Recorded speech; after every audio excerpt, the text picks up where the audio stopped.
어느 조용한 마을에 사는 소라는 바쁜 일상 속에서 항상 지쳐 있었다. 회사의 과중한 업무, 끊임없는 스마트폰 알림, 그리고 마감 기한에 쫓기는 생활은 그녀에게 많은 스트레스를 주었다. 그러던 어느 날 친구로부터 명상을 해보라는 권유를 받았다. 평소 명상에 대해 들어는 봤지만 별다른 관심을 두지 않았던 소라였다. 하지만 친구의 집요한 권유에 결국 그녀는 명상의 세계에 첫 발을 들여놓기로 결심했다. 소라는 인터넷을 검색해 가장 쉬운 명상 방법에 대해 알아보았다. 가장 많이 추천된 것은 마음챙김 명상이었다. 방법은 간단했다. 매일 아침 조용한 곳에 앉아 10분 동안 자신의 숨소리에 집중하는 것. 처음이었기에 그녀는 무엇이든 간단하게 시작하고 싶었다. 다음 날 아침 소라는 눈을 뜬 후 따뜻한 햇살이 창문 사이로 들어오는 조용한 거실 바닥에 앉았다. 그녀는 잠시 숨을 들이마시고 내쉬면서 마음을 가라앉히기 시작했다. 처음 몇 분 동안 머릿속은 온갖 잡생각으로 가득 찼다. 오늘 해야 할 일이 너무 많은데 이렇게 앉아 있어도 되는 걸까? 혹시 명상도 제대로 못해서 시간만 낭비하는 건 아닐까? 라는 생각들이 그녀의 머릿속을 떠돌았다. 그러나 소라는 묵묵히 계속해서 호흡에 집중했다. 몇 분이 지나자 점점 마음이 가라앉으면서 집중이 잘 되기 시작했다. 그렇게 며칠이 지나자 그녀는 하루의 시작이 조금씩 달라지고 있음을 느꼈다. 이전보다 마음이 차분해지고 일상의 소소한 행복을 더 잘 느낄 수 있게 되었다. 업무 중 스트레스를 받을 때도 잠시 눈을 감고 몇 번 깊은 숨을 쉬면 다시 생각이 정리되고 마음이 진정되곤 했다. 시간이 지날수록 그녀는 이 명상 시간이 자신에게 얼마나 중요한지를 깨달았다. 아침에 10분을 할애하는 것이 그날 하루의 질을 얼마나 바꿔놓는지를 몸소 체험하게 되었다. 그녀는 스트레스를 받던 상황을 조금 더 냉정하게 바라볼 수 있게 되었고 감정적으로 반응하기보다는 이성적으로 대응할 수 있는 자신을 발견했다. 또한 명상을 시작한 이후로 그녀는 직장에서의 성과도 이전보다 눈에 띄게 좋아졌다. 동료들과 대화할 때도 훨씬 여유로운 마음으로 임할 수 있었고 업무의 효율 역시 크게 향상되었다. 그녀는 평소에 가벼운 불안 증상이 줄어들고 밤에는 깊고 안정적인 수면을 취할 수 있게 되어 체력 면에서도 긍정적인 변화를 느꼈다. 얼마 후 그녀는 주변의 친구들에게도 명상의 이로운 점에 대해 이야기하기 시작했다. 그녀는 지금까지 경험한 정신적 변화와 긍정적인 면들을 설명하며 그들도 명상의 중요성을 느끼고 그들의 삶에 적용할 수 있도록 조언했다. 점차 그녀 주변의 지인들도 명상에 관심을 가지기 시작했고 몇몇은 소라와 함께 명상을 실천하기도 했다.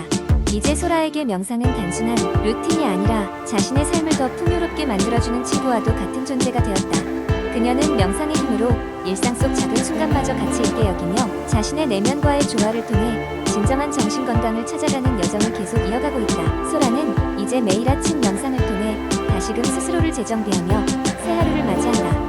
그녀의 명상 경험은 그녀에게 있어 삶을 바라보는 새로운 관점을 선사한 것이었고 그로 인해 그녀는 더욱 마음이 풍요롭고 행복한 삶을 살아가고 있다.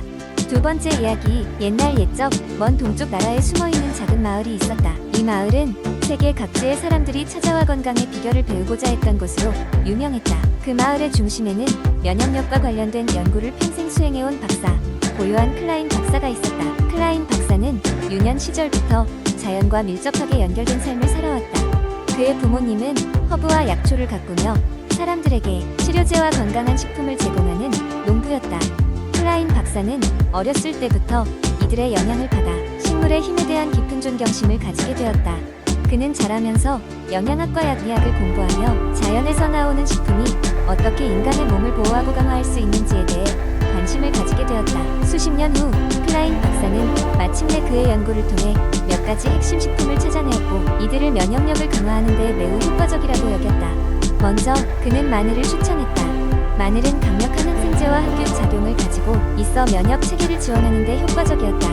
마을 사람들은 매일 아침 닦아라는 마늘을 반찬으로 먹거나 차로 우려 마시며 건강을 유지했다. 다음으로 클라인 박사가 주목한 것은 생강이었다. 그는 생강이 체내 염증을 줄여주고 감기나 독감 같은 바이러스성 질병을 예방하는 데 도움이 된다는 것을 발견했다. 마을에서는 찬바람이 불기 시작하면 생강차를 많이 마셨고 심지어 어린아이들조차도 생강 쿠키를 간식으로 즐겼다. 또한 클라인 박사는 비타민C가 풍부한 과일인 감귤과 레몬을 면역력 강화 식품으로 꼽았다. 이러한 과일은 흡수 흡수가 쉬우면서도 강력한 항산화 작용을 하여 몸의 자연 방어력을 높여주었다. 특히 감귤은 마을의 축제에서 주인공으로 자리 잡아 축제 기간 동안 아이들부터 어른들까지 감귤 과자를 마음껏 맛볼 수 있었다. 그리고 마지막으로 꿀을 추천했다. 클라인 박사는 꿀이 감기와 인후통을 완화하는 데 탁월한 효과가 있음을 알아냈다. 마을에서는 아침 식사로 따뜻한 차를 마실 때 꿀을 한 스푼씩 넣어 마시는 것이 일반적이었다. 이러한 건강한 식습관 덕분에 마을 사람들은 상대적으로 오래 살았고 병에 잘 걸리지 않는 것으로 유명했다. 시간이 흐르면서 클라인 박사의 연구는 입소문을 타고 널리 퍼지기 시작했다. 각국의 보건 전문가들과 영양학자들이 그의 마을을 방문하여 전통과 연구 결과를 확인하고 세계 각지의 면역력 관련 식품 연구에 영감을 주게 되었다. 사람들은 이제 건강의 비법을 찾기 위해 더 이상 멀리까지 여행할 필요가 없게 되었다. 오직 클라인 박사가 제안한 간단한 4가지 식품만을 생강, 감귤류, 꿀만 있으면 누구나 면역력을 강화하며 건강하게 살아갈 수 있게 되었다. 이러한 음식들은 이제 전 세계의 가정에서 흔히 찾아볼 수 있게 되었고 클라인 박사의 이름은 건강보호의 상징으로 기억되었다. 세 번째 이야기, 어느 조용한 마을에 신체 건강을 연구하는 것을 직업으로 삼은 남자가 있었습니다. 그의 이름은 김건강이었죠. 건강은 어릴 적부터 가족력이 있었기에 심장 건강에 대한 관심이 매우 높았습니다. 그래서 그는 심장 건강을 지키는 가장 좋은 방법을 찾기 위해 여러 해 동안 공부하고 실험을 계속했습니다. 건강은 여러 식단과 라이프 스타일 변화를 스스로에게 적용했지만 어떤 것은 효과가 있었고 어떤 것은 그렇지 않았습니다. 그러던 중 그는 지중해식 식단이 심장 건강에 좋다는 이야기를 듣게 되었습니다. 지중해식 식단은 압축하면 신선한 과일과 야채, 생선, 견과류, 올리브 오일을 주로 섭취하는 것이었습니다. 그는 즉시 지중해식 식단을 따라해보기로 결심했습니다. 매일 아침 건강은 신선한 채소 샐러드에 올리브 오일을 드레싱으로 사용해 먹고 점심에는 견과류와 과일을 곁들인 생선 요리를 먹었습니다. 저녁 식사 때는 신선한 과일과 함께 곡물을 섭취하여 하루를 마무리했습니다. 몇 주가 지나고 건강은 신체적, 정신적으로 큰 변화를 느끼기 시작했습니다. 매일 아침 더 활기차게 일어날 수 있었고 업무가 끝난 후에도 피로감을 덜 느꼈습니다. 그의 주치의 역시 그의 혈압과 콜레스테롤 수치가 눈에 띄게 개선되었다고 말했고 건강은 그토록 찾던 답을 찾은 듯 했습니다. 이 식단이 성공적이라고 판단한 건강은 가족과 친구들에게도 이를 전파하기 시작했습니다. 그들의 초기 반응은 다소 회의적이었지만 건강한 라이프 스타일과 식단의 변화를 목격한 후에는 점점 더 많은 사람들과 공유하게 되었습니다. 마을의 다른 주민들도 지중해식 식단을 점점 받아들이기 시작했고 이는 이웃한 마을로도 퍼지게 되었습니다. 이후 건강은 마을 주민들과 함께 심장 건강을 위한 워크숍을 열기로 결심했습니다. 그곳에서는 올리브 오일을 사용한 다양한 요리를 시연하고 건강에 유익한 음식 재료들의 정보를 나누었습니다. 주민들은 이 정보를 통해 자신의 식생활을 개선할 수 있었고 마을 전체적으로도 심혈관 질환 발생률이 눈에 띄게 감소했습니다. 도시 전체가 마치 하나의 건강 공동체가 된 것처럼 변모했고 사람들은 자신의 건강을 스스로 지키고 아끼는 법을 배워갔습니다. 김건강은 자신의 노력이 결실을 맺는 것을 보며 큰 만족감을 느끼게 되었고 그는 더 큰 목표를 향해 나아가고자 했습니다. 다른 도시에도 이 식단을 널리 알려 많은 사람들이 더 건강한 삶을 살 수 있도록 말이죠. 이렇게 김건강의 이야기는 심장 건강을 지키는 최상의 식단을 발견하고 그것을 통해 지역사회 전체의 건강을 증진시킨 성공적인 여정이자 중요한 교훈으로 남게 되었습니다. 이를 통해 우리는 올바른 식단이 개인의 건강뿐 아니라 공동체 건강에도 얼마나 큰 영향을 미치는지를 배우게 되었습니다.